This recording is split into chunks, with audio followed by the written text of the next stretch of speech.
Hello, it's Susan here from Kocho Cosplay, and today we're going to be making the hair butterfly for Shinobu from Demon Slayer Kimetsu No Yaiba. The base wig that I'm using for Shinobu was one that I got off of Amazon, and it has the hair pulled up and then tied in a bun in the back. Whereas Shinobu in the series, she has her hair tied back and it just kind of magically disappears and she has a butterfly on it. So I did have to tweak the design of the butterfly a little bit so that it would go around the bun, and that is essentially what's keeping it into place. So I just took some wrapping paper and kept folding it in half and trimming away until I got a design that I thought would work well for the pattern.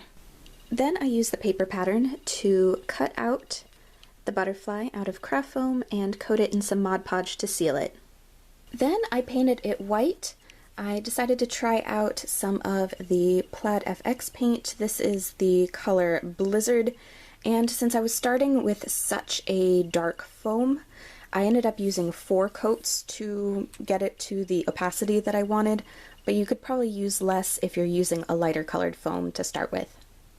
Then I used black paint to paint on the details. I used a metallic paint since that's what I had on hand, but you could use a matte paint as well. Once the black outlines had dried, I then filled them in with aqua and purple paint. Then once those dried, I touched up any areas that needed it with the black paint. You could stop with the last step and have a finished butterfly. However, since the version of Shinobu I was making is more of a fantasy design instead of her Demon Slayer uniform, I wanted something that had a little bit more sparkle to it. So I went over both sides with some appropriately named dragonfly glaze in the violet, blue, green shift, just to give it a little bit more magic. And with that, Shinobu's hair butterfly is done. If you want your butterfly to be a bit more secure, you could attach some hair clips. However, I'm planning on restyling this wig in the future, so I didn't want to commit to hair clip placement until I knew exactly how it was going to look.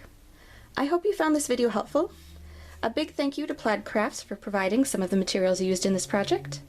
And thank you so much for watching!